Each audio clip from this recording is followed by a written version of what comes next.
Number 12. Mark III Cricket Clicker. A hedgerow breathes in the dark. Wet leaves brush your sleeves. Your parachute is gone. Somewhere ahead, a man you cannot see is raising a gun for the same reason you are. It is minutes after midnight on June 6, 1944. The drop has blown apart. The 101st is scattered across Norman fields and orchards exactly as their commanders feared. In one hand, a pistol. In the other, something absurdly small. Cold brass in your palm, barely 47 millimeters long, light as a coin. Then, from the other side of the hedge, a single click. You answer with two. No muzzle flash. No American dies there. Major General Maxwell Taylor would later call it the most welcome sound of the war. Not a rifle, not a bomb, not a knife. A toy-like Acme clicker. Across D-Day, tools like that often worked best in the moments when standard weapons could not. The field is still settling from the jump. Silk drags over branches. Equipment knocks softly against tree trunks. Somewhere farther off, a man curses in a whisper after hitting the ground wrong. Beyond that, a burst of gunfire cracks and vanishes. You can smell damp soil, crushed grass, cordite that may only be in your head. It is one of those black airborne nights where distance collapses. A fence post becomes a soldier. A cow becomes a moving shape. A moving shape becomes a target. This is what Maxwell D. Taylor expected before the first man even jumped. The 101st Airborne Division was supposed to go in ahead of Utah Beach. Night drops had a habit of tearing neat plans into little pieces. A stick misses its marker. A pilot veers. Tracers rise. Land in orchards, marshes, ditches, fields boxed in by hedges taller than they are. Units dissolve into pairs, then into single men moving by guesswork. A few days before June 6th, a tiny answer was pressed into airborne hands in England. Acme Company made it. Brass body, spring steel tongue. About 48 millimeters long, 25 wide, 15 high. 15 grams, small enough to disappear inside a fist. That is exactly what you want when every sound feels too loud. You are not thinking about dimensions now. You are thinking about the hedge in front of you. Taylor is somewhere in this darkness too, not on a map, in it. His jump has gone wrong like so many others. After landing in Normandy in the early hours of June 6th, he cuts himself free of his parachute with a pistol in one hand and the little clicker in the other. The silk that delivered him here can kill him now if it hangs him up in a tree or drags behind him pale in the moonlight. So he hacks loose fast, drops low, and starts moving along a hedgerow. Open ground at night is an invitation. There is movement on the far side, not much. A stir in leaves, weight shifting against woven branches and wet earth. But it is enough. In this kind of dark, you do not wait for a face. You raise the pistol first. You decide afterward whether you were too late or too early. The safety of the whole drop hangs on private choices like that, made by frightened men who landed nowhere near where they were supposed to be. Taylor stops. The shape on the other side stops too. No one speaks. No one uses a name. Voices carry. Accents fail. A whispered password can be missed, copied, or answered by the wrong man. The thing in Taylor's hand was built for this moment. It was not born as a weapon at all. Before the war, Acme sold the number 470 as a timekeeping clicker for bands and orchestras, a pocket noisemaker meant to mark rhythm. Now its brass shell is slick with airborne mud. The drill is simple because simple survives the landing. 1 click to challenge, 2 clicks back to identify a friendly. So in the dark, from just beyond the hedge, comes one dry metallic snap. Taylor answers with 2. That is all. No speech, no flashlight, no flares.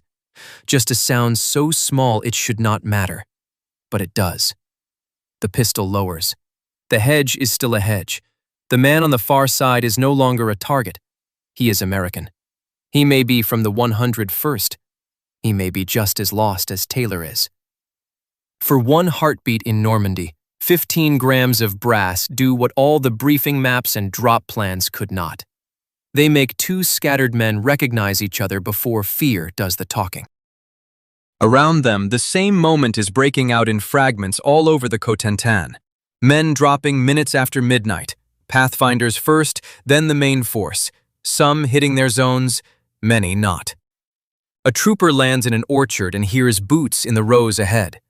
Another splashes into a ditch and crawls toward a lane where someone is moving between the banks. Another frees himself from harness straps with shaking fingers and hears rustling 10 yards away. One click, two back. If it works, two Americans keep moving. If it fails, the dark collects another body and the invasion loses him before dawn. Its strength is also its weakness. It works because hardly anyone knows it exists. A rifle stays useful the moment the enemy sees it. It does not.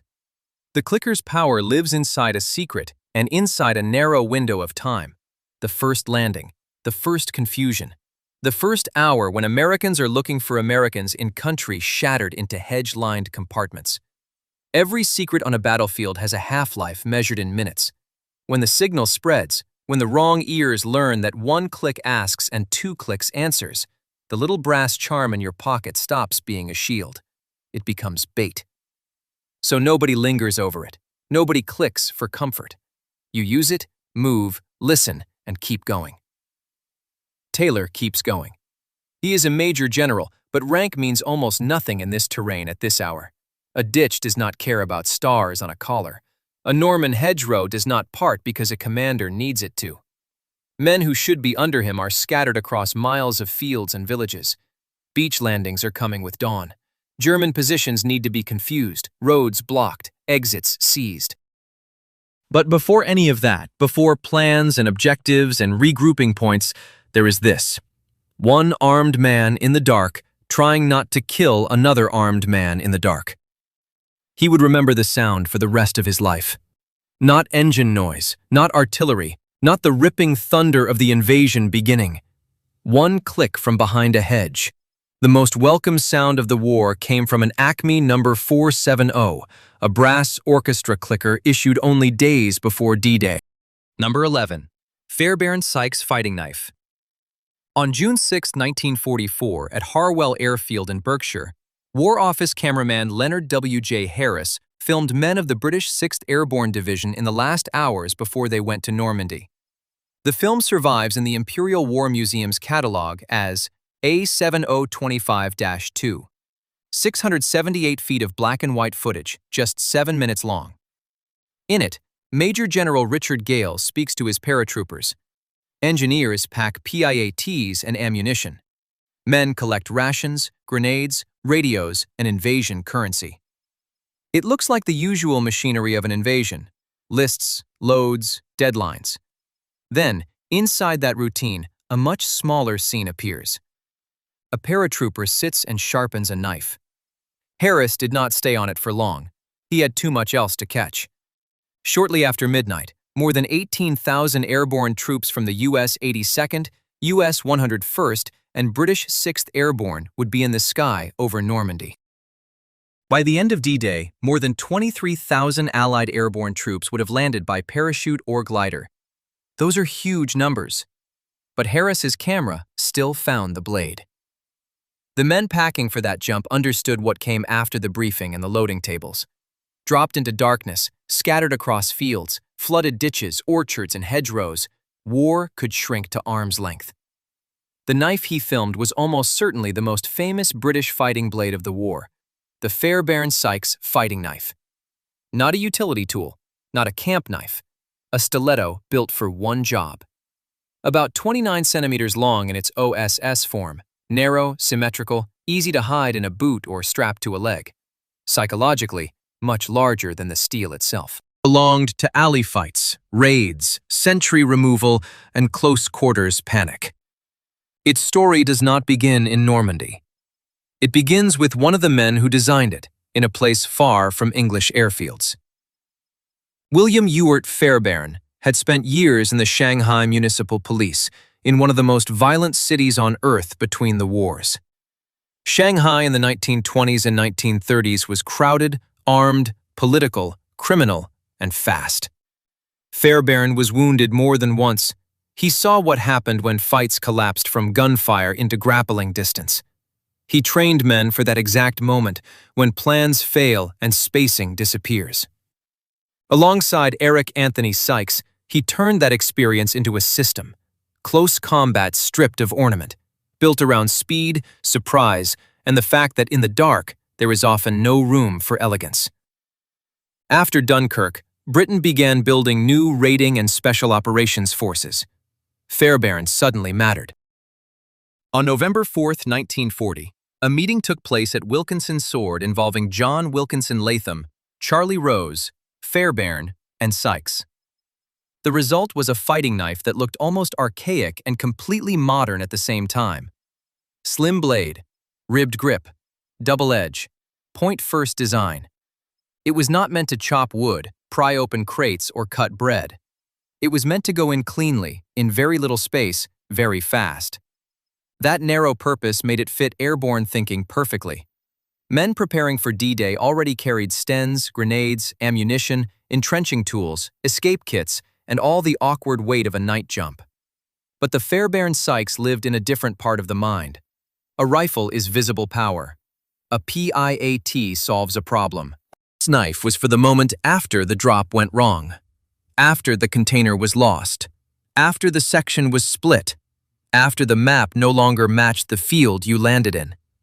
It was for the kind of fighting nobody liked to describe for long. That is what makes Leonard Harris more than a cameraman here. His film shows the knife not in a museum case and not on a recruiting poster, but in the middle of real preparation. The sharpening shot puts the blade in the same sequence as rations, currency, and ammunition. Not romance, inventory. Not myth, kit. The invasion is so vast in memory that it is easy to picture only fleets, bombers, gliders, and thousands of men moving along arrows on maps. Harris caught something smaller and harder. D-Day airborne troops expected confusion, isolation, and contact at touching distance. So one man sat at Harwell and sharpened a private little piece of steel before boarding the aircraft. That image carries weight for another reason. The Fairbairn-Sykes knife was famous, but its exact scale of issue on D-Day is hard to pin down. Museum collections clearly tie it to commandos and airborne forces, and a surviving second pattern example in the National Army Museum was made by Wilkinson Sword around 1942. The OSS adopted its own related stiletto pattern as standard issue in 1943. Wartime production was messy. First pattern, second pattern, third pattern make the story sound neat, and collectors love neat stories. Real war was uglier. Demand surged, manufacturers multiplied, details shifted. Some men were issued them. Some likely got them through unit channels, special roles, or private means. The knife's power in June 1944 came partly from steel and partly from uncertainty. You never know exactly how many are out there.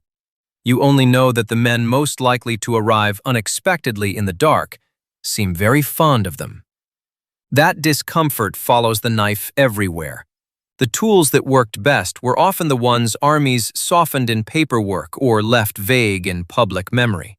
The Fairbairn-Sykes was useful in a way civilized militaries preferred not to describe too clearly. It sat close to assassination, silent killing, raids at intimate range. A bayonet belongs to the official battlefield. This knife belonged to the spaces before and beneath it, where doctrine drops away and the fight becomes breath, mud, and one body trying to stay alive against another. By the time Harris filmed that man at Harwell, the 6th Airborne had its objectives east of the Orne: seize bridges, destroy crossings over the Dives, neutralize the Melville battery. Those are map tasks. Clear, briefable, formal. But the blade on the whetstone belonged to everything between those tasks. The wrong field, the wrong hedge, the wrong farmhouse, the sudden silhouette, the sentry who hears something, the isolated trooper with no support within shouting distance. In those moments, the knife was not a symbol of elite glamour. It was an admission. Airborne war was expected to break apart. Harris preserved that admission almost by accident. 7 minutes of preparation for one of the largest airborne operations in history, and one of the most revealing images is not a glider or a general. It is a hand on a whetstone. All the scale of D-Day, all the airborne numbers, named objectives, and machinery of invasion, the British still packed for a kind of violence so close and so personal that it barely fit inside the official story. The Fairbairn-Sykes was not just a knife. It was quiet proof that beneath every grand plan for Normandy, men expected the war to come down to inches. As one wartime description put it, it was designed solely for killing. Number 10. M3 Trench Knife. The knife that was supposed to kill, but first had to keep its owner from drowning. On June 6, 1944, Lieutenant Colonel Gerhard L. Boland of the 507th Parachute Infantry Regiment jumped into Normandy with about 85 pounds of gear strapped to his body. Rifle, ammunition, pistol, grenades, shovel, rations, maps, raincoat, knife. Below him, German flooding along the Meurthe had turned fields into black water. The drop for the 82nd was already breaking apart under flak, tracer fire, low clouds, and scattered exits. Boland did not land in a tidy assembly area. He landed in the dark, in water, under a parachute that kept pulling. He went under. The canopy dragged him face down. With no German in arm's reach, he reached for the M3 trench knife. The myth and the evidence sit in the same frame. The myth says the M3 was a commando dagger, a blade for stalking sentries and winning some cinematic duel in a hedgerow. The evidence says one of its most urgent jobs started before the firefight. When the jump went wrong, the parachute became the trap. The knife was there to cut you out of your own equipment. Start with the scale of the problem. Between 0:16 and 2:45 on D-Day, 13,348 American paratroopers from the 82nd and 101st Airborne came down over the Cotentin. Mission Albany sent 443 C-47s carrying 6,928 men of the 101st. Mission Boston sent 379 aircraft carrying 6,420 men of the 82nd. It sounds orderly on paper. In the air, flak burst at altitude. Pilots broke formation, sticks dropped wide. Flooded meadows, hedgerows, church steeples, orchards, and black water waited below. Men hit ground or water far from where planners intended. A lot of paratroopers, the first enemy was not a machine gun. It was gravity, darkness, and whatever they landed in. The M3 fit that reality with unusual precision. It entered U.S. service in March 1943 and was pushed hard toward airborne troops and rangers. Overall length, 11.75 inches. Blade, 6.75 inches. Narrow spear point, a partly sharpened secondary edge. Long enough to fight with, yes, also narrow enough to slide into webbing, lines, cloth, straps, and knots when your hands were cold, clumsy, and running out of time. Placement mattered as much as design. Paratroopers often carried the M3 strapped to the ankle, tied down with improvised web straps and a bootlace or thong. Not because it looked dramatic, because if your rifle was slung awkwardly, your arms tangled in harness, or your body half submerged, the knife had to be somewhere you could still reach. That is a different requirement from the romantic idea of a fighting dagger. A trench knife worn for combat wants quick access in a rush forward. A parachute escape knife needs to be reachable after everything has already gone wrong. Boland's account shows how thin that margin was. In panic, he began cutting at the harness. That is the instinct everybody imagines. Blade out, slash free, survive. The situation was uglier than that. If he cut free at the wrong moment, while the canopy still had him and the water still had him, he could drown faster or lose the little control he had. So he stopped. He rolled onto his back. He let the parachute plane him across the surface. Then he kicked for the bank. The knife was in his hand as emergency hardware. But survival depended more on judgment than steel. That is where the M3 becomes more revealing. It looked aggressive. It photographed well. A long black knife on a jump boot reads as pure airborne theater. But under that image, the object is full of compromise. The blade was slender not only for stabbing efficiency. Wartime production needed speed and economy. Strategic steel mattered. Simplicity mattered. Mass output mattered. Before production ended in August 1944, about 2,590,247 cubic meters knives had been made. More than 2.5 million. This was not a boutique assassin's tool. This was industry. Industry leaves fingerprints on design. The M3 was officially a fighting knife, but it was not a great all-purpose field knife. The narrow blade was less useful for heavy camp chores than a broader utility knife. It was not ideal for prying, rough cutting, or the kind of abuse soldiers give anything made of metal when nothing else is available. The weapon that looked brutally specialized was, in another sense, specialized by necessity. It was built to be made fast, issued wide, and carried into exactly the kind of airborne chaos where a man might need to cut cord, cloth, or harness before he ever needed to stab anyone. Strip away the mythology and keep the hard clues, and the M3 looks less like a silent killer's badge and more like a survival tool disguised as one. The point is not whether it could kill. Of course it could. The point is what problem its owners were actually trying to solve in the dark over Normandy. Not the sentry at 20 feet, the canopy over your head, the lines around your arms, the flooded field under your boots. Airborne troops were carrying more than one answer to the same disaster. Alongside the M3, many jumpers also had the smaller M2 switchblade tucked into the jump jacket pocket, a knife prized for one-handed emergency use. One hand trapped, the other free, button pressed, blade out. In a tree, in water, in a harness twist. The M3 had reach and strength. The M2 had speed and accessibility.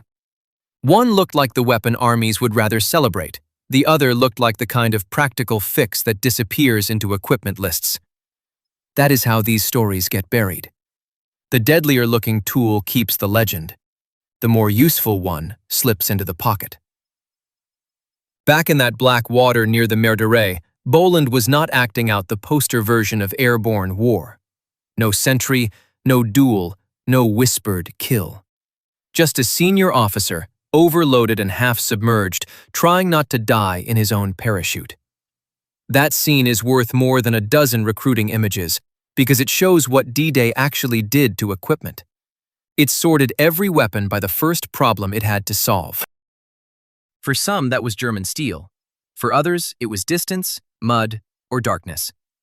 For the M3, one of the first tests was brutally simple. Get a man out before his gear kills him. Boland kept moving, letting the canopy drag him until he could angle for the bank, knife ready, water pressing at his chest, the lines still pulling in the dark. Number 9. M1A1 Folding Stock Carbine. On June 5, 1944, 13,400 American paratroopers climbed into C-47s and took off for Normandy, carrying the next few hours on their bodies. Count it out: ammunition, grenades, K-rations, rope, medical packets, reserve chutes, a rifle if they could manage it. The standard M1 Garand gave a man range and punch, but it was 43.6 inches long. In a door, under silk, over hedgerows, and into a flooded field at night, that length became a problem. Some men carried a different set of numbers instead: 35.63 inches with the stock open, 25.51 inches with it folded, 6.19 pounds with an empty 15-round magazine, 6.79 pounds with a loaded magazine and sling.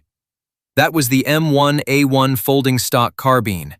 Same carbine action, different shape. For airborne troops, shape could decide whether the weapon came through the jump with you. Start with the mechanism. The M1A1 was standardized in May 1942. First deliveries began in October 1942. Only one wartime maker built it: Inland Manufacturing Division of General Motors in Dayton, Ohio. About 140,000 were produced, not millions, nowhere near the total for the ordinary M1 carbine. This was a specialized answer to a specialized problem. Take the standard .30 carbine self-loading action. Add a metal wire stock that pivots under the receiver. Add a leather cheekpiece so a face can ride steel without freezing or slipping. Keep the 15-round detachable box magazine. Keep the semi-automatic fire. The cartridge stayed the same. The draw changed. Folded, the weapon lost 10.12 inches of length. That could be the difference between a firearm that snagged and one that cleared. An airborne soldier, the first fight was often with the descent itself. You were in a C-47 door around midnight. The slipstream tears at webbing and cloth. Men ahead of you vanish one by one into black sky. Everything you need after landing is strapped to your body, and every extra inch can catch, swing, strike, or break. A loaded 15-round magazine weighed 0.59 of a pound. 4 of them in a special rigger-made pouch meant 60 rounds carried in a compact block. That same pouch could instead take 3 8-round Garand clips. It is a quiet clue to what airborne riggers understood. The carbine was part of a carry system built around body space, not barracks tables. Most D-Day paratroopers still jumped with the Garand. That matters. The M1A1 was not the universal airborne weapon people later imagined. It had a specific job, and you can see it in inches and seconds. A Garand was often broken down in a Griswold bag because a full-size rifle was too much rifle for the jump itself. The M1A1 could go into a padded jump scabbard or ride tighter against the body. In theory, the scabbard strapped to the leg. In practice, some paratroopers left the lower strap unfastened because a hard landing could drive that rigid mass into the leg and do its own damage. Even the way the weapon was carried became a calculation. Keep control of it on the way down. Do not let it break you when you hit. Now run the sequence. Wheels up in England. Cross the channel. Flak over the Cotentin. Green light. Exit. Drift. Land scattered. Lose the bundle. Lose the men to your left and right. Hit a hedgerow, a ditch, a churchyard, a field full of water. Get to your feet in the dark with Germans somewhere beyond the next lane. Here, the M1A1 shows what it was built for. Reach down. Pull the folded carbine free. Snap the stock open. Seat it to the shoulder. 15 rounds ready. No assembly under fire. No searching for a bag dropped 200 yards away. No trying to mate pieces of a larger rifle while wet, winded, and alone. It was not about superior battlefield power. It was about the first minute after landing, when scattered men needed something immediately. By 4 a.m., Major Edward Krause's men were taking Sainte-Mère-Église. By 7:30 a.m., troops of the 101st had secured the Utah Beach causeways. Between those times sits the world these weapons were built for. Broken groups, partial loads, bad maps, drowned pastures, and men improvising their war from whatever survived the jump with them. In that setting, 25.51 inches mattered more than parade ground balance. 6.79 pounds mattered more than walnut and steel prestige. A folded stock carbine assumed a paratrooper would not arrive neatly. It assumed he would arrive wrong. There was a trade. The .30 carbine cartridge was lighter than full-power rifle ammunition, so a man could carry more of it on his body. The weapon was handier in close country, faster to bring into action, and easier to move through doorways, orchards, and lanes. But it did not hit like a Garand. Everyone understood that. The M1A1 was never a replacement for the Army's idea of a proper rifle. It was an answer to airborne reality. Not the long field of fire, but the landing. Not the clean line of battle, but the scattered one. One missing number tells you even more. We know M1A1 carbines went into Normandy with airborne troops. We know the 82nd and 101st used them. We know why men wanted them. But no known roster of M1A1 serial numbers ties exact carbines to exact jumpers on June 6th. The Air Force Museum points out that most D-Day paratroopers still carried Garands. American Rifleman notes the record is incomplete. So one of the most practical weapons of the drop survives in the archive the way it worked in the field. Present, useful, and hard to count. The official answer was usually the bigger weapon, the standard weapon, the one that looked right in a manual and on a review stand. In the dark, men reached for something else, smaller, faster, easier to carry. easier to survive with. The M1A1 was not built to dominate a recruiting poster.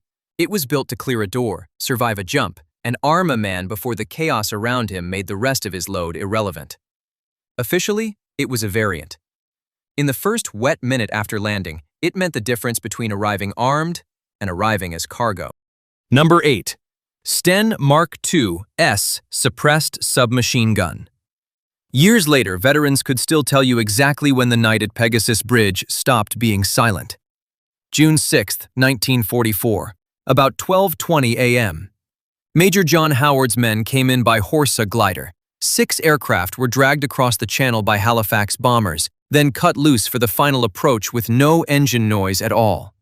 3 of those gliders hit the ground less than 50 meters from the bridge at Bénouville.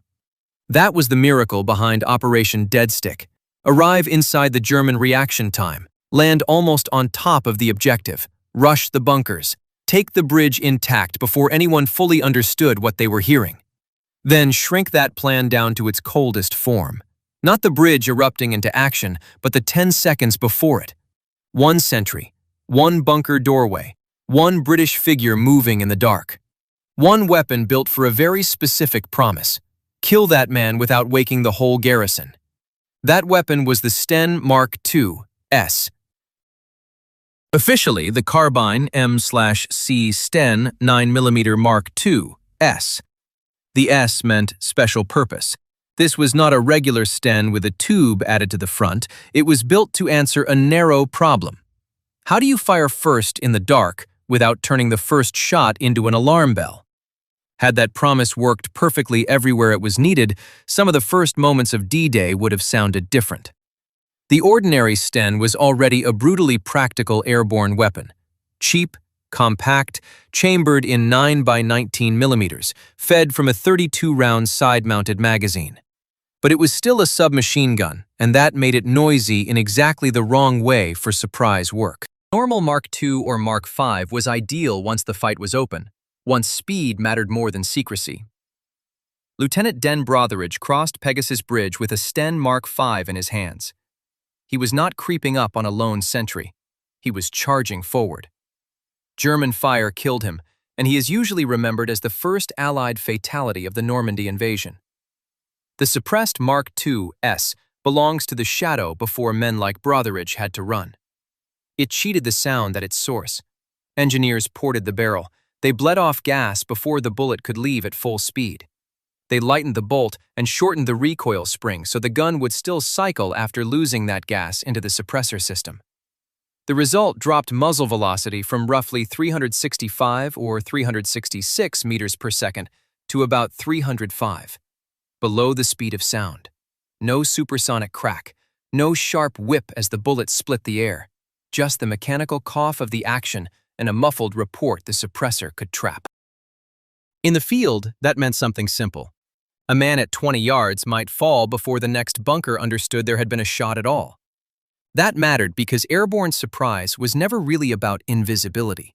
The gliders were huge, the landing zones were violent. Men crashed into Normandy carrying radios, explosives, ammunition, entrenching tools, medical dressings, and too many plans. Surprise meant buying a few seconds at the point of contact. Not silence forever, silence long enough. The Mark II was built for exactly that margin. There was a catch.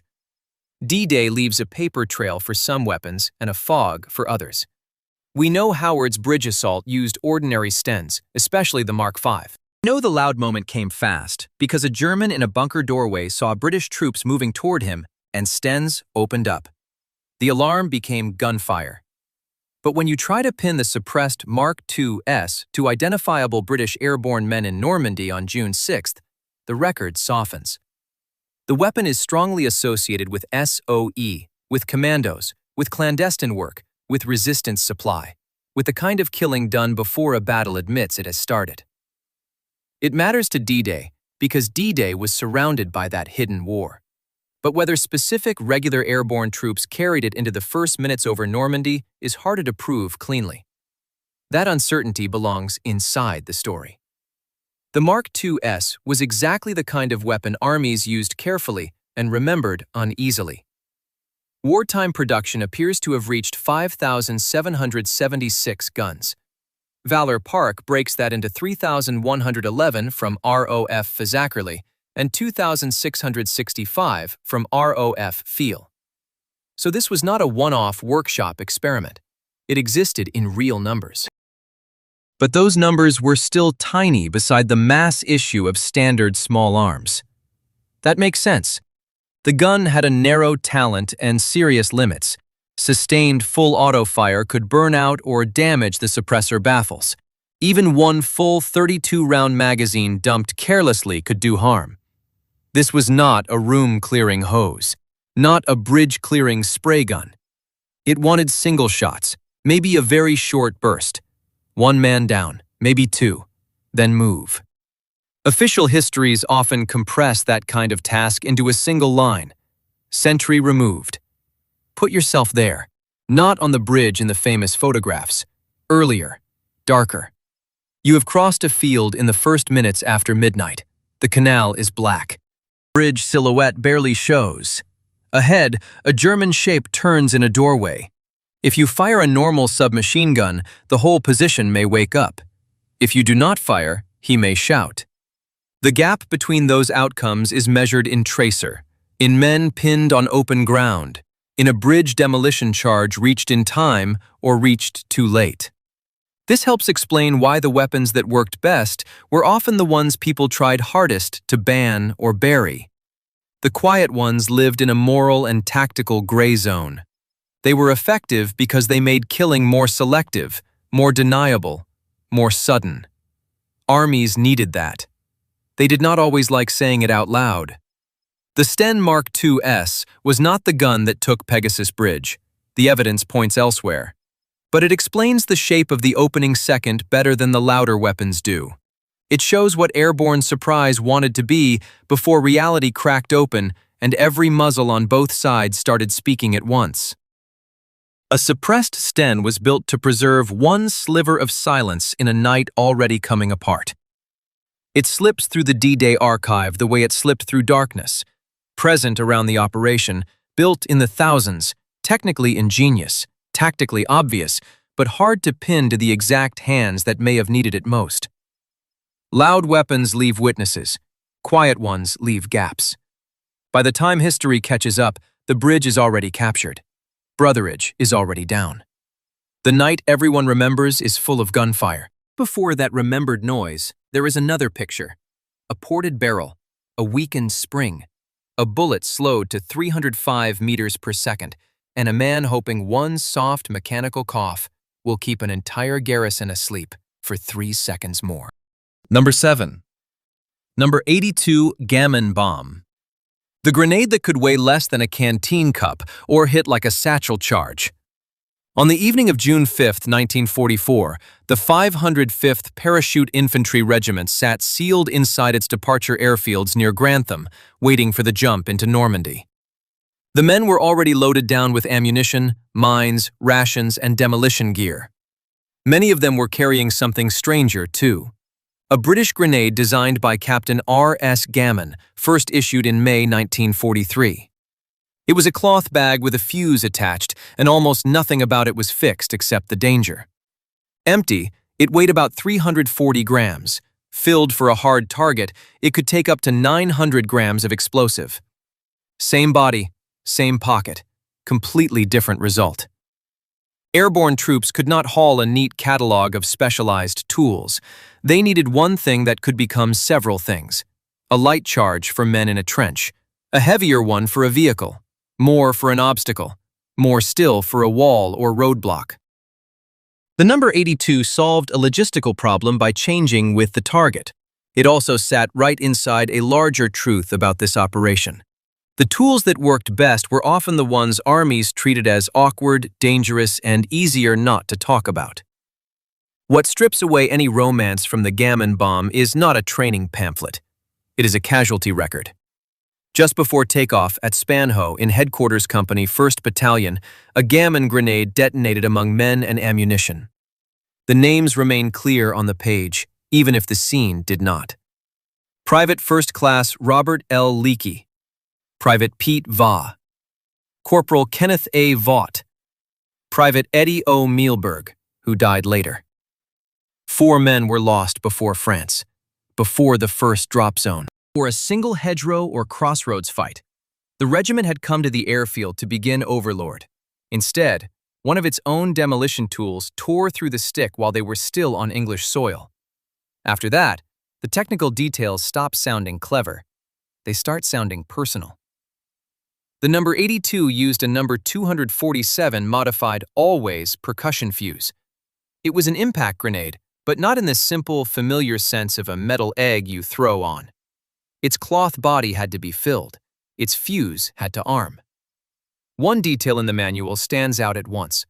For close anti-tank work, the arming tape was shortened to 4.5 inches instead of the normal 11.5. 7 inches removed. 7 inches less margin. That is not just an engineering note. It marks the difference between a device meant to go live fast and one that gives a human hand a little more forgiveness. The Gammon was not a forgiving object. The bag body made it adaptable, but it also made it intimate. You were handling explosive in a form that did not look like a conventional grenade and did not behave like one either. It could be tailored.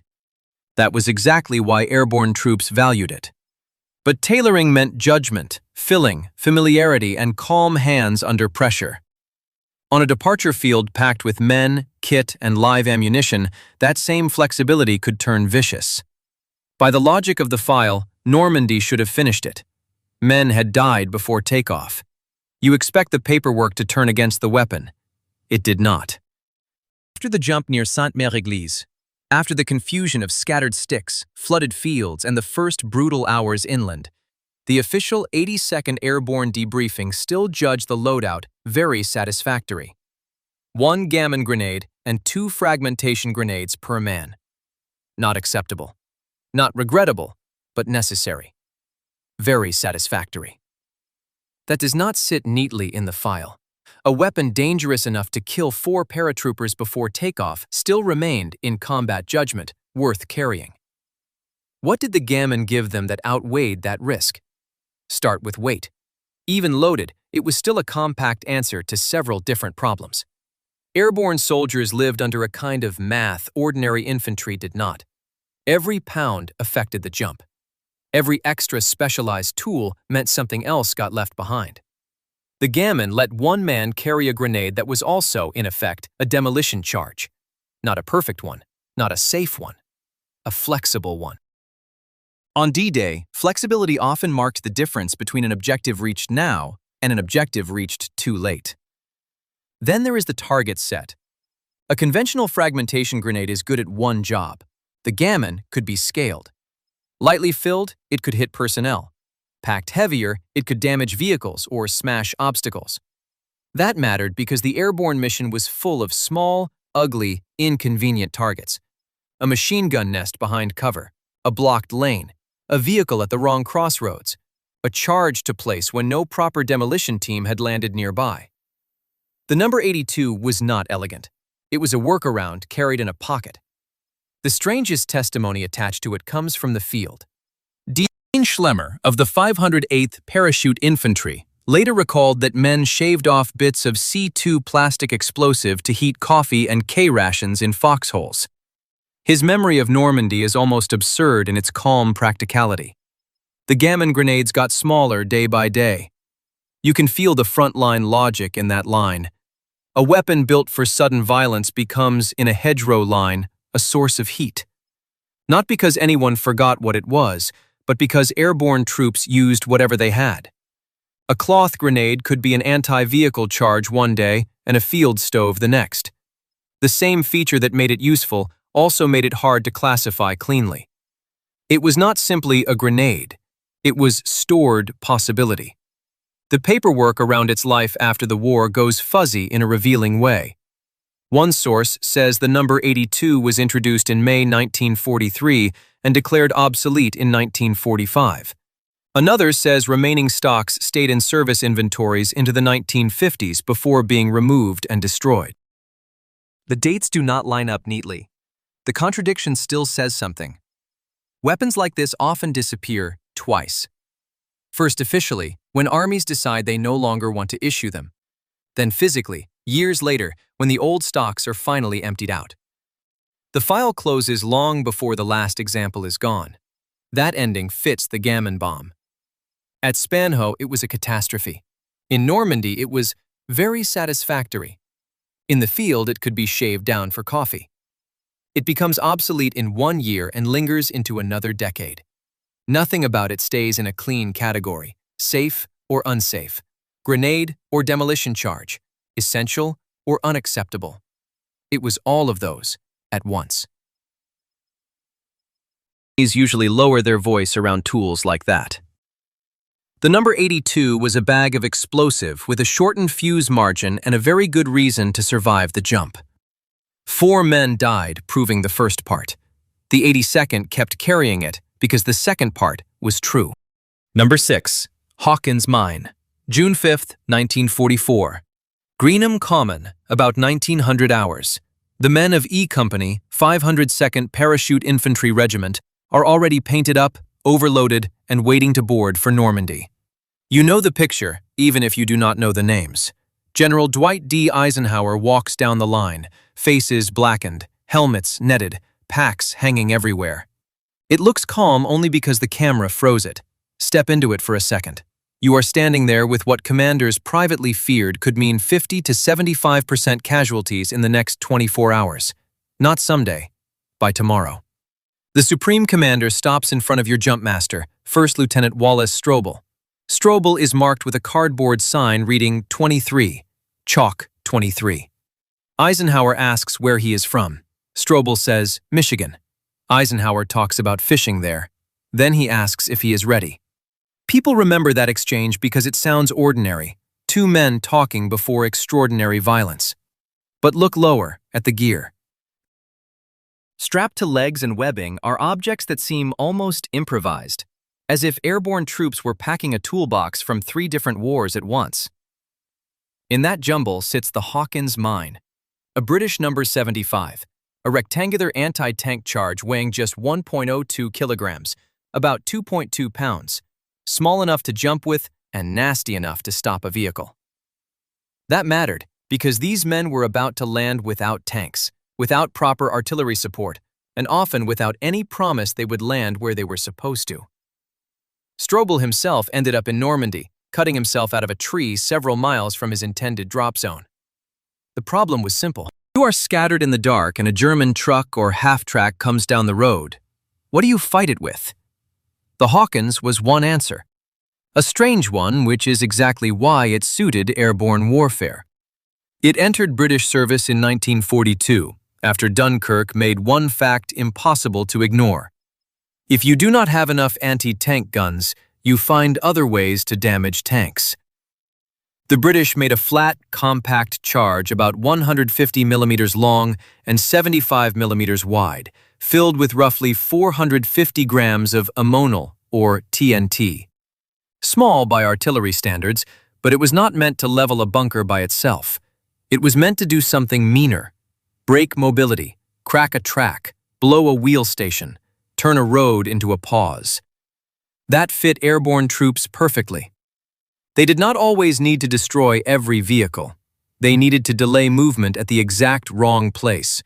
A causeway, a crossroads, a lane between hedgerows. Make one truck burn and the whole column hesitates. Damage one lead vehicle and everything behind it starts stacking up in the dark. That is how a 2.2-pound object becomes bigger than its size. The Hawkins was not really just a mine. Contemporary descriptions treat it like a hybrid. Hand anti-tank grenade, light anti-vehicle mine, demolition charge. Same body, same explosive. Different job depending on who carried it and what they found in front of them. Airborne combat was messy.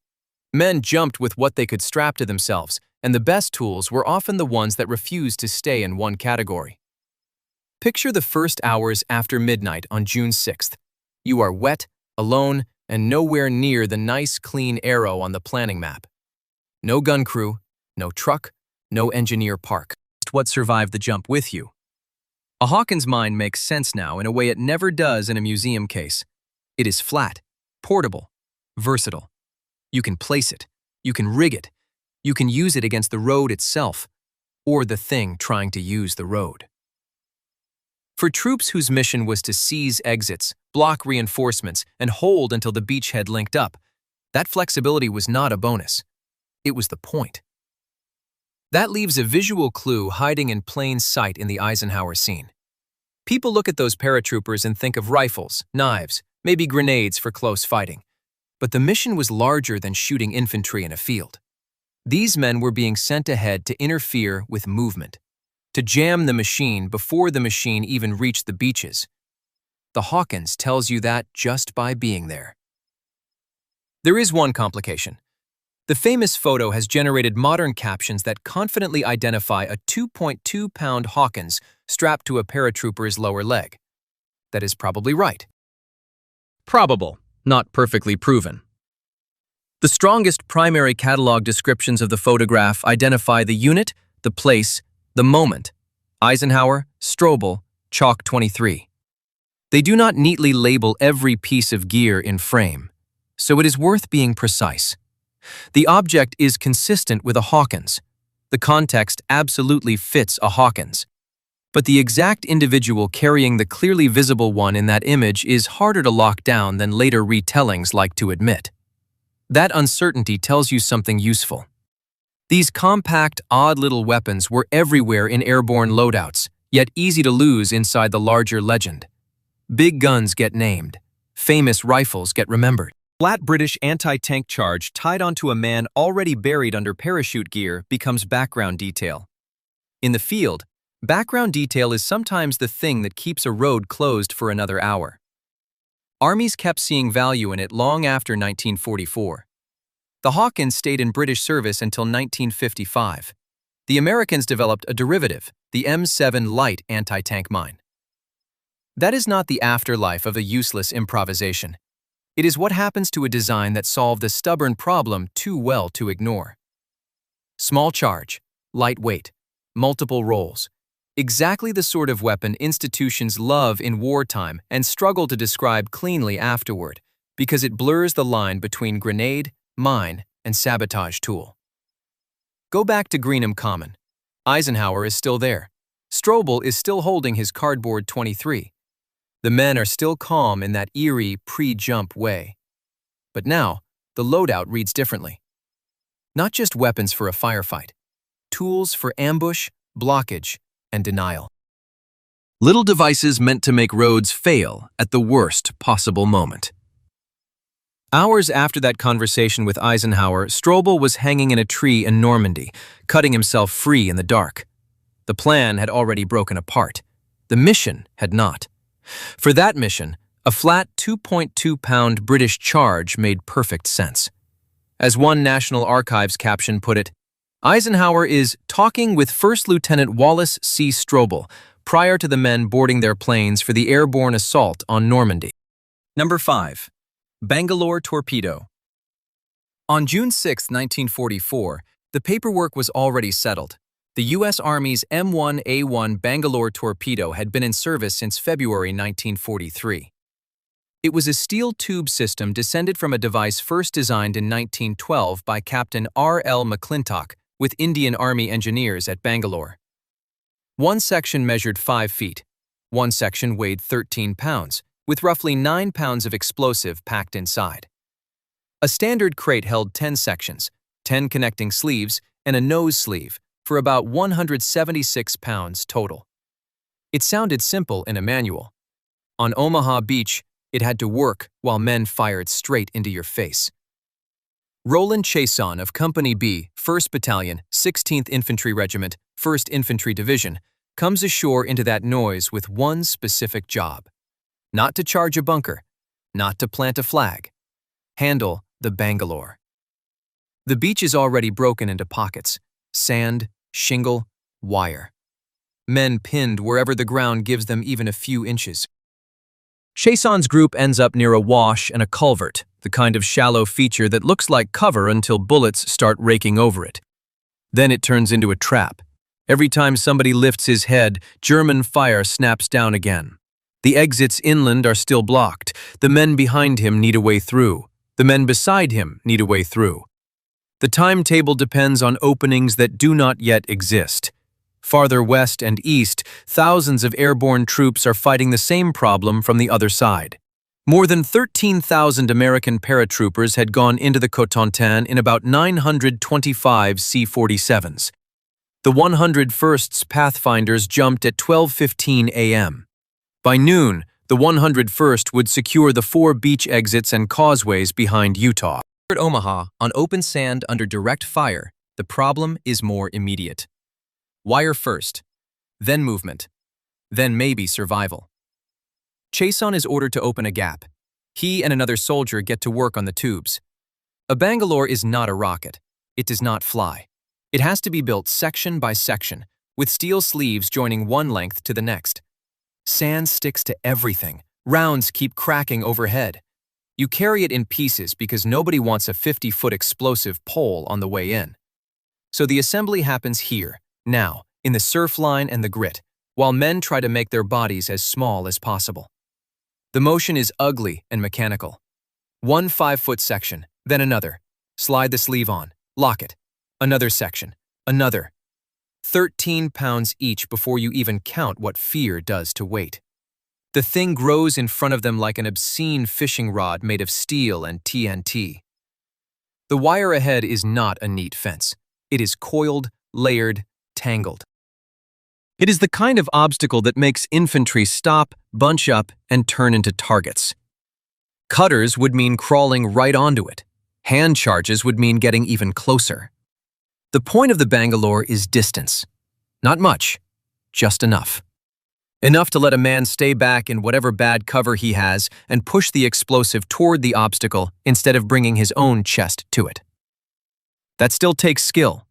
The blast works best if the charge goes through the center of the wire, through the coils themselves, not shoved uselessly under the bottom where much of the force disappears into the ground. So this is not a clean movie moment. Shove, adjust, and feed the nose sleeve forward into metal that does not want to give, while machine gun fire clips the sand flat around them. Chason and the other soldier push. The torpedo noses into the obstacle. They push again. Behind them, other men wait with the kind of patience that comes from having nowhere else to go. Offshore, one of the destroyers has come in close enough to matter. That is its own kind of madness. A warship edging toward shore to throw covering fire over the heads of troops pinned at the waterline.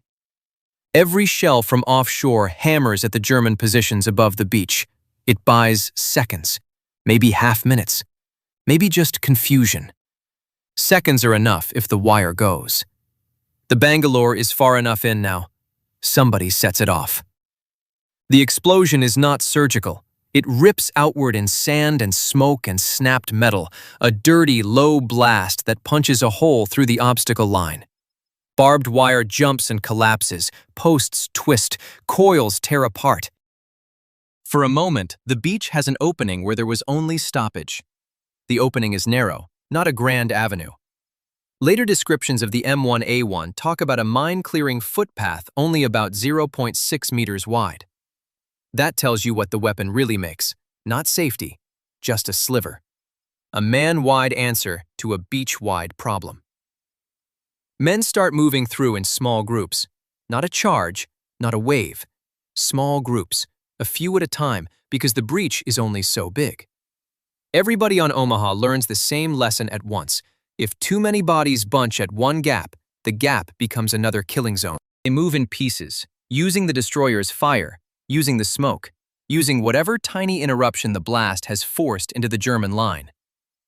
Chason has done the job he came ashore to do. The wire is open. The men can pass. The scene does not relax. It tightens. A breach works both ways. The moment that hold appears, it becomes valuable. Valuable to the men trying to get inland. Valuable to every gun sighted on the exit. The beach beyond it is still mined, still covered, still organized to kill anyone who mistakes one explosion for a solution. Down there in the smoke, you are close enough to smell explosive filler and wet steel. Behind you, the tide keeps coming. In front of you, the torn wire still twitches where the blast threw it aside. Men bend low and run through a lane barely wider than their shoulders. Offshore, another destroyer salvo lands. Up on the bluffs, a machine gun starts again. Chason looks at the breach he just made, and at the next belt beyond it, and the beach gives the weapon its true shape. Not a bomb, not a charge. A moving doorway that only matters if someone goes through first. Another group breaks from cover and heads for the gap. One man stumbles in the shredded wire. Another grabs his webbing and yanks him free. The smoke thins for a second. The bluff comes back into view. Then fresh fire starts pouring straight down the lane. Number 4. PIAT. Just after midnight on June 6, 1944, Sergeant Charles Wagger Thornton waited at a road junction near Bénouville. In his hands was a weapon that looked like bad news for whoever had to carry it. The bridge over the Cannes Canal had just been seized by Major John Howard's glider force, 181 men in 6 Horsa gliders, launched from RAF Tarrant Rushton late on June 5th. The lead aircraft landed within 30 meters of the objective. The assault took about 10 to 15 minutes. Fast, violent, precise. Taking the bridge was only the first part. Holding it in the dark, with German armor somewhere out on the roads, could still ruin everything. Thornton was in D Company of the 2nd Oxfordshire and Buckinghamshire Light Infantry. His job at that junction was brutally simple. If tracked vehicles came down that road, stop them before they reached the bridgehead. The tool in his hands was the PIAT, Projector Infantry Anti-Tank. 97 centimeters long, 14.4 kilograms heavy, thick. Awkward. Front heavy. A giant spring inside had to be cocked by force. Men complained about it. Men swore at it. Men mistrusted it. The PIAT was an odd weapon. Not a rocket launcher, not really a gun. It was a spigot mortar firing a shape charge bomb that could punch through more than 100 millimeters of armor at up to 100 meters. That matters on a range. It matters differently when you are crouched beside a black road in Normandy, listening for engines. Airborne troops had a problem heavier units did not. They could land fast, but they could not bring much with them. No full anti-tank gun battery, no comfortable reserve of armored support, no room for elegant solutions. Needed something one man could drag into position and fire from cover. That is where the PIAT earned its place. It had no rocket backblast, no sheet of flame kicking out behind the firer, no bright signature giving away your position, no blast smashing into walls, hedges, or the inside of a cramped defensive post. If you were holding a bridge in the dark and trying not to advertise where you were, that counted for more than style. A lot of D-Day's useful weapons looked this way. Not glamorous, built for ugly conditions, close quarters, bad angles, and men making decisions with almost no margin at all. Around 1:30, maybe closer to 2 o'clock in the morning, German tracked vehicles approached the canal bridge. Accounts disagree on exactly what Thornton saw. Some later called it a Panzer IV. Others described captured French tanks or more general tracked vehicles pushing toward Bénouville. The identity is still disputed. The distance is tighter, about 50 yards in many accounts. As close as 30 in others. Thornton did not fire from safety. He let the lead vehicle come in close, very close. Picture him at the roadside. One road, one dark approach. A weapon produced in huge numbers, around 115,000 PIATs after production began in August 1942, and still infamous for punishing its own operator. Its bombs came packed in 3-round cardboard containers, with the fuse kept separate until needed. Every shot had to be deliberate. This was not spray fire. This was one hit or trouble. Thornton fired once. The bomb struck the lead vehicle and set it ablaze. Some accounts describe a detonation. All agree on the result that mattered. The road was blocked. Seconds, the attack lane toward the bridgehead was choked by a burning wreck. The German force behind it lost momentum at exactly the place where Howard's men could least afford to lose the bridge. One shot had done the work anti-tank doctrine usually wanted from something bigger, steadier, and far less portable. The hit kept working after the impact. The burning vehicle did more than stop armor. It lit the night. Scattered British paratroopers from 5th Parachute Brigade, still trying to orient themselves after confused drops in the dark, could see the glow and use it as a landmark. The fire became a signal no one had planned and everyone could read. German troops looking toward the bridgehead saw something else, a defended position that seemed to have stronger anti-tank cover than it really did. One PIAT shot created two false pictures at once. For the British, a guide. For the Germans, a warning. That is what gets lost when anti-tank weapons are imagined as simple armor killers. Thornton's shot did not just destroy, it changed what both sides thought they were looking at. The roadblock was physical, the shock around it was psychological. In those first airborne hours, psychology mattered almost as much as penetration figures. Howard's men had landed brilliantly. Brilliance does not last long if the enemy sees how thin your line really is. For airborne troops, the PIAT's advantage was not elegance or comfort. It was concealment. A man could fire from a hidden roadside position, from cover, without the violent backblast that would have made a bazooka-style launch far more dangerous to the firer and far easier for the enemy to trace. Manual, that reads like a technical note. At Bénouville, it meant a sergeant could stay in place, wait in darkness, and hit first. That first hit rippled outward. The bridge remained in British hands. The defenders held on until the seaborne commandos coming in from Sword Beach could reach them. The famous crossing was saved by many things at once: glider accuracy, speed, nerve, confusion, luck.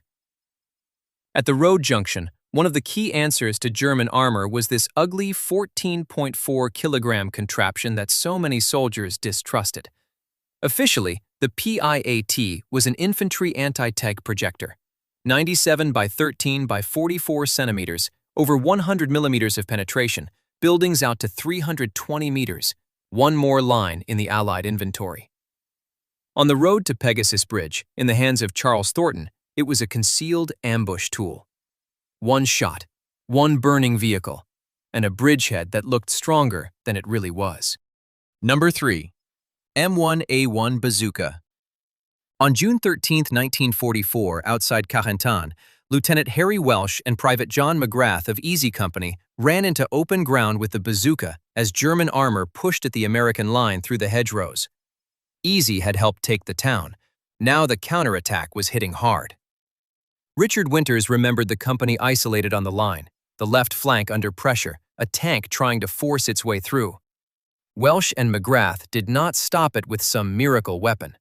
They waited until the vehicle climbed the hedge and exposed its underside. Then they fired into the belly. One rocket, one angle, one chance. The weapon people remember as a simple anti-tank tube was narrower, harsher, and far more dependent on the men holding it. The myth sells easily. The M1A1 bazooka enters the story as the American answer to armor. A shoulder-fired rocket launcher, 54.5 inches long, just 13.26 pounds, firing a 2.36-inch rocket 21.6 inches long and weighing about 3.5 pounds. In the abstract, it sounds almost unfair. A light infantryman faces a tank and carries the answer on his shoulder. That becomes the legend, a cheap miracle, a portable tank killer, a weapon that makes hero stories easy. Then you open the manual, dated September 27, 1943, and the legend shrinks fast. The M1A1 was not a death ray. It was a tube, a battery ignition system, simple sights, and a rocket slow enough to force the firer into dangerous intimacy with the target. Muzzle velocity? 265 feet per second. Aimed range? Up to 300 yards. Maximum range? 700. Those numbers look respectable until battle strips them down. Hedgerows cut sightlines into fragments. Smoke lies. Men shake. Tanks do not offer flat, friendly targets. If you wanted a bazooka shot that mattered, you usually needed the enemy close. That was also where the weapon became dangerous to its own crew. The M1A1 fired a rocket from an open-ended tube. The projectile went forward, but blast and hot exhaust burst out the rear. The manual warns against personnel or flammable material directly behind the launcher within 20 feet. 20 feet. In Normandy's hedge country, with ditches, banks, brush, walls, doorways, fences, and men packed into any cover they could find, that was not a small caution. It shaped where you could fire from and who could stand near you. The bazooka gave paratroopers a way to threaten armor, but it announced itself in flame and backblast. Fire from the wrong spot and you could burn the loader, ignite dry material, or mark the exact patch of hedge you had been hiding behind. The tube was only part of the weapon. The rest was the two-man drill, the position, the angle, and the nerve to wait. That mattered because airborne troops in Normandy were not dropped as dedicated tank hunters. On the night of June 5th to 6th, the 101st and 82nd Airborne went in behind Utah Beach to seize exits, bridges, and road junctions, then hold until the seaborne army could arrive. They came down scattered. They fought as fragmented infantry. When armor appeared, they needed anything that could level the balance quickly. The bazooka was one of the few weapons a paratrooper or glider infantryman could carry that at least offered that possibility. But possibility was not reliability. The weapon could exist as an anti-tank answer and still demand near-suicidal conditions before it worked like one. The manual quietly widens the picture. The bazooka was meant not only for tanks and armored vehicles, but also for pillboxes and emplacements. That detail matters because it shows how the Army saw it, not as a one-purpose dueling tool, but as a portable shaped charge launcher for hard targets of several kinds. In Normandy, that could mean a tank. It could also mean a building corner full of machine gun fire, a defended strongpoint, a wall that had to be shocked open. Later memory likes the clean image, man versus tank. The record is messier. The bazooka's value was flexibility under terrible conditions, not flawless anti-armor supremacy. Carentan shows how thin that margin was. You are in the hedgerows now. Sightlines come in gaps, not open fields. A tank does not roll toward you across a parade ground.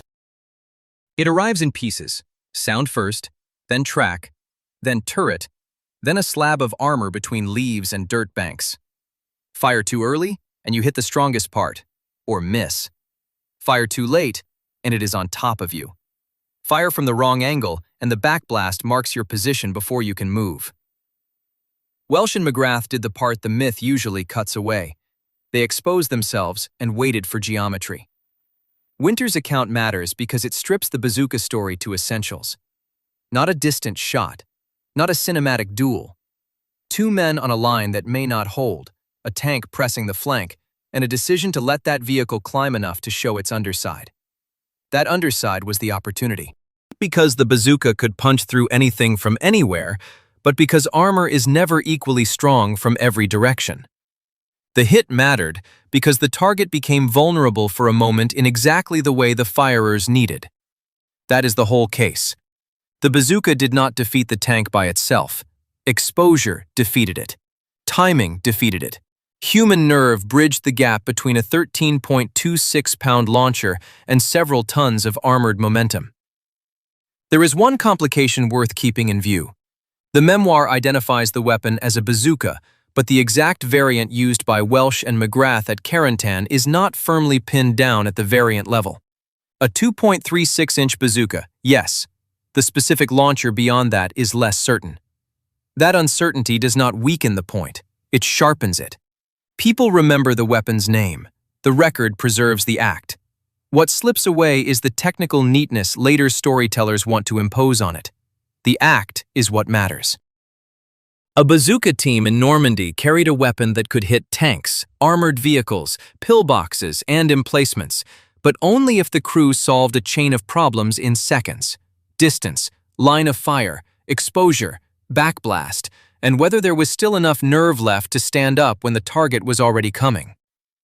On paper, it was simple. In the field, it demanded choreography under fire.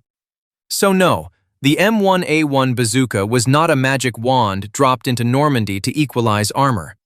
It was a 54.5-inch tube with a 20-foot danger zone behind it, a slow rocket in front of it, and a shrinking window in between where two men could change a fight if they were trained enough, reckless enough, and lucky enough to wait for the one angle that mattered. The rocket was gone, the tube was hot, and the launch flash had told everyone exactly where those two men had been standing. Number 2. M1A1 75mm Pack Howitzer. On June 14, 1944, 8 days after the jump, replacement 75mm Pack howitzers finally came ashore over Utah Beach. Only then could the 377th Parachute Field Artillery Battalion function again as artillery. By that point, the battle inland had already moved on. The weapon meant to give the 101st Airborne its own instant fire support had missed the most important week of the invasion. D+8. June 14th. A beach delivery fixing a failure that began in the dark before dawn on June 6th. The numbers make the case faster than any adjective. 12 howitzers planned, 11 lost in the drop, 1 left. That is the forensic core of the M1A1 75mm Pack howitzer in Normandy. The question is not whether the gun could fire, it could. Not whether the ammunition was useful, it was. The question is whether an airborne division could throw artillery out of transport aircraft, scatter it across flooded Norman fields, and still have artillery by sunrise. In doctrine, yes. In the fields behind Utah Beach, almost no. Before dawn on June 6, 1944, the 377th Parachute Field Artillery Battalion jumped with the 101st Airborne. They carried the weapon meant to solve the oldest airborne problem on the map. Infantry lands first, artillery usually arrives later. Their mission was tied to the 502nd Parachute Infantry and to German guns near Saint-Martin-de-Varreville behind Utah Beach. So the Army built a system around a single problem. How do you make a field howitzer parachute? The answer was not one object. It was a breakup. The M1A1 on the airborne M8 carriage could be disassembled into parachute loads, 9 of them. 9 separate pieces dropped into the same night and expected to find each other again on French soil. Paratroopers M1 through M7. A paracaisse M8. A paracaisson M9. The gun. The carriage elements. Fire control gear. Accessories. Ammunition. Packaging so exact it sounds less like artillery than inventory. This weapon belongs on the list because of that system. The trick was not just the barrel, it was the packaging. Color-coded parachutes and numbered containers were supposed to turn scattered cargo into a firing battery. If everything worked, crews could recover the loads, reassemble the weapon, lay the piece, and begin firing. Some accounts put ideal preparation at 7 minutes, others, under intense training, closer to 30. The distance between those numbers matters. 7 minutes is drill time. 30 is darkness, mud, missing men, and the wrong crate 400 yards away in a hedgerow ditch. Now look at what the gun offered. If those 9 pieces could become one weapon again. The shell most commonly associated with it in 1944 was the M48 high-explosive round.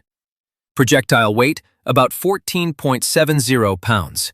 Complete round, about 17.67 pounds. Muzzle velocity, 1,250 feet per second. Maximum range, 9,610 yards. Not enormous by divisional artillery standards. That was never the point. The point was that paratroopers, cut off from the beach, could, in theory, call down indirect fire from a gun they had dropped with themselves. Then there was smoke. Then a chemical or smoke round listed as M64 in artillery references. And then the most interesting figure in the file, M66 heat. Projectile weight, about 13.27 pounds. Complete round, about 16.30 pounds. Muzzle velocity, 1,000 feet per second. Maximum range, 7,900 yards. Direct fire anti-tank use. Limited, yes, but real. A light airborne howitzer could throw high explosive into a hedgerow line and, if needed, point low and send a shaped charge round at armor before friendly tanks arrived from the beaches. In theory, the M1A1 Pack howitzer covered several gaps at once: infantry support, smoke, emergency anti-tank fire, mobility by air. Its D-Day result is revealing for exactly that reason.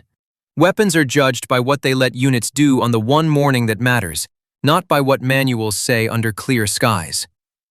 From the gun crew's side, the arithmetic turns brutal. You hit the ground in darkness. You are not looking for one weapon. You are looking for 9 separated loads. Every field becomes a search grid. Every hedgerow is a wall. Every flooded patch can swallow a crate. 2 plane loads are lost. Sticks are scattered. Men trained to serve artillery start the day with infantry calculations instead. Who is here? Who has ammunition? Which way is friendly? Where is the road? Where are the Germans? The battalion's designed mission was artillery support. Its first day was survival. A gun with a 9,610-yard reach shrinks to the radius of a man's eyesight. The numbers collapse. Range no longer matters because assembly has failed. Ammunition type no longer matters because the carriage is missing. Muzzle velocity no longer matters because there is no laid piece to fire from. The weapon exists in inventory, but not in action.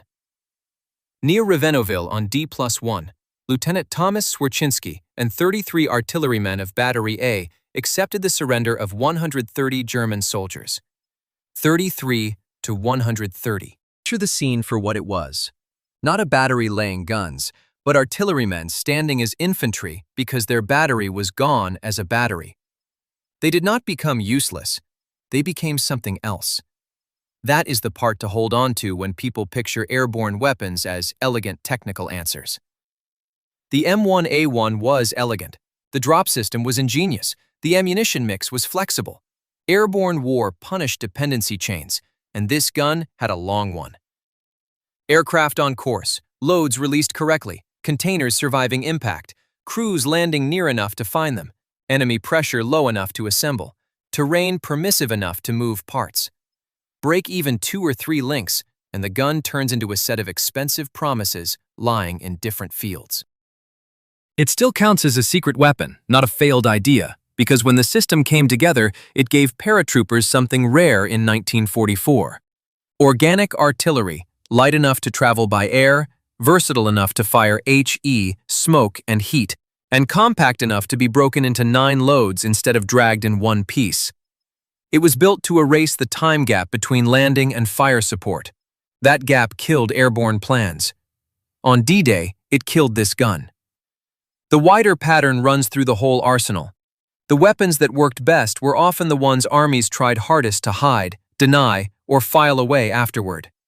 Not always because they were immoral, sometimes because they exposed where the real power sat. Here, the decisive trick was not a bigger shell or a longer barrel. It was the attempt to make logistics disappear, to make a howitzer appear where no howitzer should be. When it worked, it looked like airborne magic. Failed, the illusion broke. All that remained were the pieces. By June 14th, replacement guns restored the 377th as artillery. That is the official recovery line. It also fixes the verdict. The M1A1 pack howitzer was ready to fire high explosive to 9,610 yards, smoke where needed, and heat in direct fire out to 7,900. None of that saved it on June 6th. 12 planned, 11 lost, 1 left. Number 1. Tetrarch Mark VII Light Tank. What if the promise had worked exactly as advertised? On the evening of June 6, 1944, British airborne troops east of the Orne would not just hear rifles and mortars behind them. They would see armor landing beside them. Real tracked armor. Not a gun broken into loads. Not a jeep trying to bluff its way forward. A tank, dropped in from the sky, rolling out within minutes and driving at German roadblocks between Ronville and the bridges. If that happened cleanly, the effects were immediate. Reconnaissance screens could push farther. Counterattacks could be hit sooner. Parachute units that had been fighting in scattered pockets could fight with steel in front of them. The gap between landing and protection could shrink fast. But that whole picture rested on a machine so light and a delivery system so awkward that the astonishing part was not what it could destroy. It was the fact that it got there at all. A tank inside a wooden aircraft. Start there. On D-Day, 34 Hamilcar gliders crossed to Normandy carrying loads up to 8 tons, anti-tank guns, carriers, and, most dramatically, Tetrarch Mark VII light tanks. By tank standards, the Tetrarch was tiny. It had a crew of 3. It carried a 2-pounder 40mm gun, 50 rounds for that gun, and 2,025 rounds for its coaxial besa. But tiny only goes so far. This was still armor being flown into battle. Not after the beachhead was secure, not close behind the front. Into an invasion zone, on the first day, in the evening lift, by glider. The evening of June 6th, Trooper Bill Gladden of the 6th Airborne Armored Reconnaissance Regiment climbed into one of those Hamilcars in England, with a Tetrarch jammed inside. The night before, he had watched the Ox and Bucks men leave Tarrant Rushton. Now he was going in. His glider was part of the 2nd major airborne wave, heading for the country east of the River Orne near Ronvi. British airborne troops there had already spent the day fighting to hold ground that was supposed to be reinforced from the air. Gladden later remembered how cramped it was with the tank inside. There was so little room that he climbed onto it just to see out. From there, he looked up and saw the sky filled with tow planes and gliders. The image is almost too neat. Airborne troops had spent years learning how to drop men, guns, explosives, and radios. This was different. The Tetrarch had not been designed as an airborne tank. It started as a pre-war Vickers light tank project. It became useful to airborne forces for one blunt reason. It was small enough to fit inside a Hamilcar. That did not make it ideal. It made it available. In war, available often becomes essential. If armor could be landed by air, even thin armor, it could alter the pace of the first hours after a landing. On D-Day's airborne flank, pace meant everything. The vehicle itself came with obvious limits. Its armor was about 14 millimeters thick. That number explains most of the story. It was enough to matter against small arms and fragments in the right moment. It was not enough for a fight with serious German armor. No one was going to mistake it for a Sherman. 2-pounder could still hit hard, and some Tetrarchs used the Little John adapter to increase muzzle velocity, but this was never a battlefield heavyweight. It was fast, it was compact, it was air-portable in the most literal sense.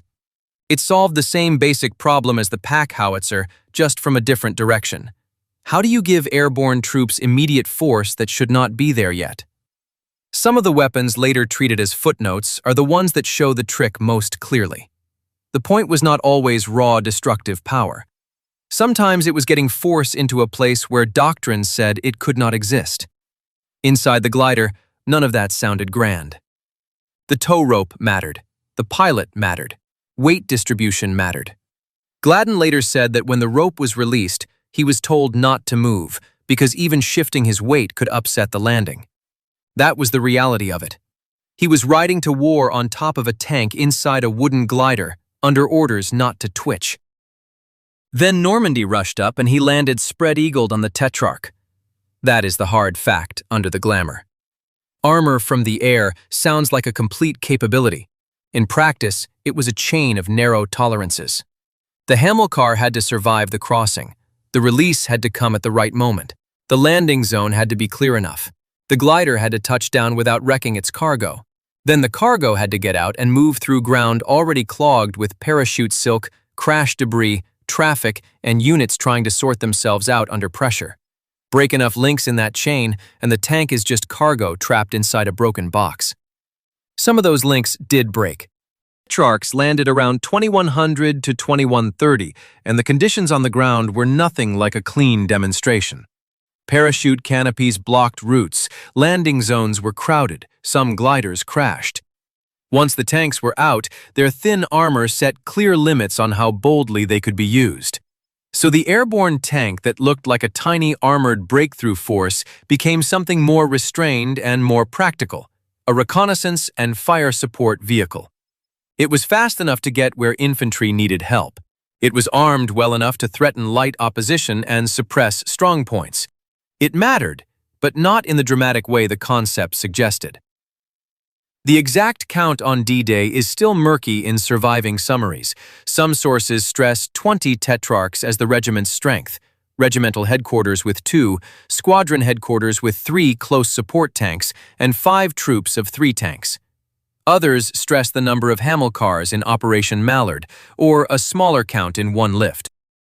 That confusion is part of the story. Airborne armor on June 6th was not a mass, it was not a flood. It was a scarce capability delivered in pieces, under conditions so tangled that historians still end up counting different parts of the same event. The image is simple. The reality is timing, paperwork, and luck. There is another twist. The Tetrarch also appeared in early duplex drive swimming tank trials, part of the experimental path that helped lead the Sherman DDs on the beaches. So this small, light tank sat at an odd crossroads in Allied innovation.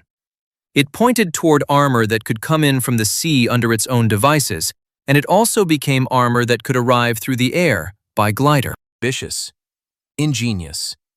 But ambition did not make the tank tougher. It only made the machine more revealing. Strip away the romance and the Tetrarch on D-Day becomes a direct answer to a single urgent problem. How do you get heavy force into the first chaotic hours before isolated airborne troops are crushed? The answer looked almost absurd in 1944. Put a tank in a glider. Tow it across the channel, cut it loose over Normandy, land it near Ronville, drive it into battle. The same thing that made it look like a secret weapon also kept it from becoming decisive. It was a spectacular workaround, not a stable system. It proved that armor could appear where no armor should be. Bill Gladden remembered the landing in one physical, unvarnished image. He came down spread-eagled on top of the Tetrarch.